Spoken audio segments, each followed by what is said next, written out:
नमस्कार, आप देख रहे हैं NC news UP. Banda breaking news. Banda Lok Sabha 2024 Banda Chitrakoot मतदान को लेकर जिलाधिकारी ने ली बैठक।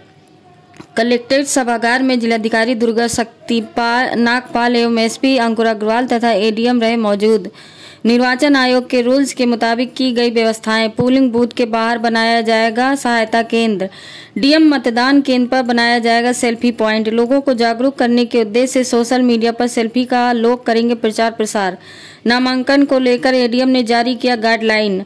सुविधा पोर्टल के आधार पर वाहनों पर किया जाएगा रजिस्ट्रेशन। परमिशन वाले वाहनों को किया जाएगा अलाउ। नामांकन केंद्र से 100 मीटर की दूरी पर बाहर रहेंगे समर्थक। लाउड स्पीकर एवं स्टिकर बैनर भी रहेंगे बैन। सुविधा पोर्टल पर परमिशन की प्रक्रिया व चुनाव संबंधी मिल पाएगी सहायता। आइए देखिए पूरी खबर।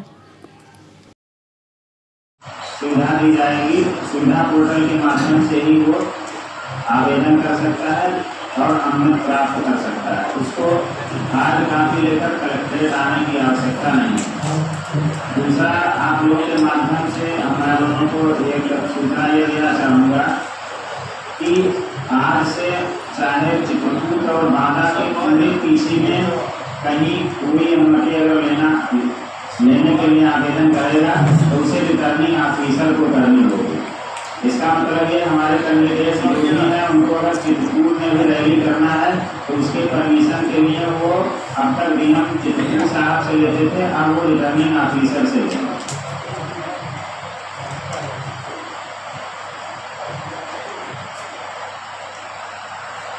गाड़ी के बाद 100 मीटर तक गैर पड़ेगा। अगर वो गैर नहीं है तो आदर्श आचार संहिता का उल्लंघन माना जाएगा और विधिक कार्रवाई से की जाएगी। जो गाड़ियां आएंगी काफिले में उस पर एक झंडा लग सकता है जिसकी साइज 1 गुणे आधे फीट की है। कोई बैनर किसी गाड़ी में नहीं लग सकता, चाहे उस गाड़ी की अनुमति दी गई हो चलाने के लिए, प्रचार करने के लिए, फिर भी उस पर कोई बैनर नहीं लग सकता। गाड़ी पे लाउड स्पीकर उस दशा में लग सकता है जब लाउड स्पीकर बजाने की अनुमति मिल गई है। जो गाड़ी में लाउड स्पीकर लेके अगर कोई रिकॉर्डेड कंटेंट बजाना चाहता है तो उस कंटेंट की एमसी से सर्टिफिकेशन कराने के उपरांत ही कोई रिकॉर्डेड कंटेंट बच सकेगा। लाउड स्पीकर का प्रयोग कोई भी अभ्यर्थी किसी भी दशा में, चाहे नामांकन का जुलूस हो चाहे रैली हो, 10 बजे शाम के बाद से नहीं कर पाएगा और सुबह 6 बजे तक। इस दौरान लाउड स्पीकर की अनुमति आपने भले ली है लेकिन उसको आप यूज नहीं कर पाएंगे। जो भी गाड़ियाँ आएंगी काफिले में उसकी पहले से परमिशन लेनी होगी और परमिशन सुविधा पोर्टल से मिलेगी। सुविधा पोर्टल पे कोई भी व्यक्ति गाड़ी का डिटेल, ड्राइवर का लाइसेंस और गाड़ी का कागज सुविधा पोर्टल पे अपलोड करके गाड़ी से प्रचार करने की या नामांकन दाखिल करने के लिए आने की अनुमति दे सकता है। कोई भी व्यक्ति अगर जनसभा रैली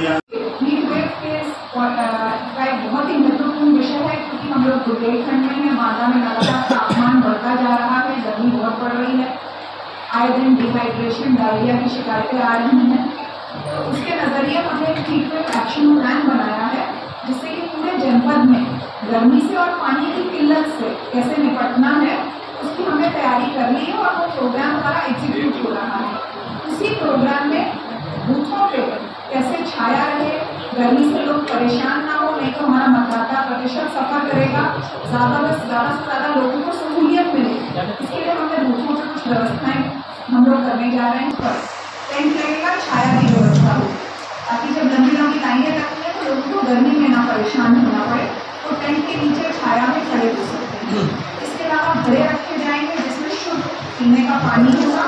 शौचालयों में तो पानी होगा ही, घरों के माध्यम से शुद्ध पीने का पानी की व्यवस्था की जा रही है। इसके अलावा एक अभिनव पहल ये भी हम कर रहे हैं कि हर बूथ पे हम एक सेल्फी पॉइंट बना रहे हैं ताकि जो लोग मतदान करें तो अपना सेल्फी खींच करके सोशल मीडिया पर डालें और उनके माध्यम से अन्य लोगों को भी प्रेरणा मिल सके। और इसमें एक चीज़ हम और कर रहे हैं, मतदाता सहायता बूथ अनिवार्य रूप से बनाना होता है जिसके लिए हमें 380 रुपये प्रति बूथ मिलते हैं। और 280 रुपये मिलते हैं बूथ के अन्य जैसे बांस, बल्ली, कुर्सियाँ ये सब लगाने के लिए। तो कुल 660 रुपये प्रति बूथ हमें मिलते हैं। तो हर बूथ पे हम एक मतदाता सहायता केंद्र बना रहे हैं, जिससे कि जब आप बूथ में प्रवेश करें तो उससे पहले ही एक मतदाता सहायता केंद्र होगा, उस पर फ्लेक्सी पर उस बूथ का नाम, विधानसभा का नाम लिखा होगा और वहीं पर आपकी वोटर जो पर्ची है उससे मिलान हो जाएगा।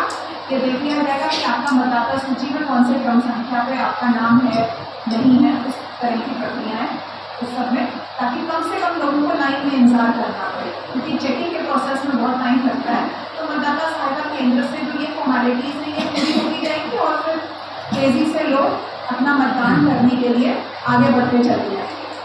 Thank you. जैसा कि आप सब जानते हैं, बांदा लोकसभा 48 का चुनाव पंचम चरण में होना है और आज से नामांकन की प्रक्रिया प्रारंभ हो चुकी है। नामांकन की अंतिम तिथि 3 मई को है और समय सारिणी के अनुसार सारी गतिविधियां की जा रही हैं। 4 तारीख को स्क्रूटनी होगी, 5 को क्योंकि संडे है तो उस दिन कोई कार्रवाई नहीं होगी और 6 तारीख को नाम वापसी की प्रक्रिया होगी। जैसा एडीएम साहब ने आपको बताया कि यदि कोई नाम वापसी करता है तो उस चीज़ को वो वापस नहीं ले सकता है, तो ये एक फाइनल प्रक्रिया होती है।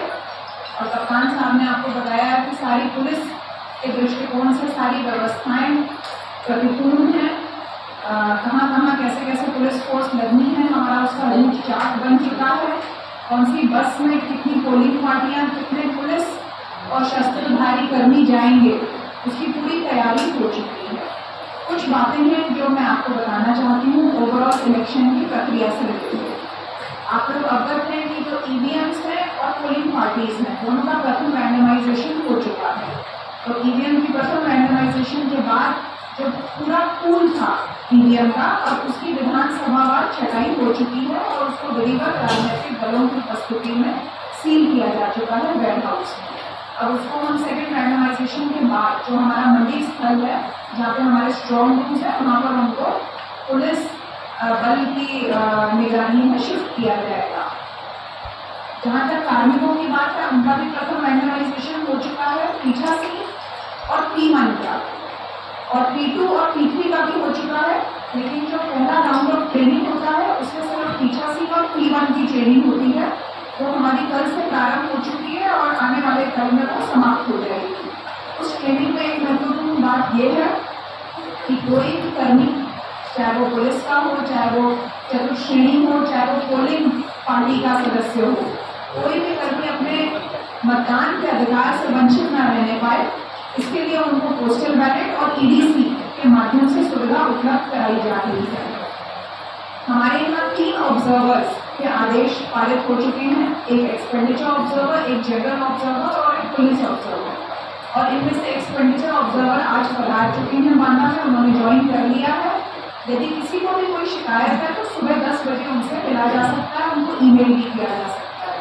और हमारे जनरल ऑब्जर्वर और पुलिस ऑब्जर्वर नामांकन से एक दिन पहले संभवतः 2 मई को यहाँ पर आएंगे। इसके अलावा जो हमारे 2 महत्वपूर्ण पोर्टल है सी-विजिल और NGSP, ये आम जनता के लिए है। कोई भी शिकायत है आचार संहिता के उल्लंघन संबंधित, उसका 100 मिनट के अंदर निस्तारण होना है, इसको विधिपूर्ण तरीके से सी-विजिल ऐप के माध्यम से लगातार किया जा रहा है।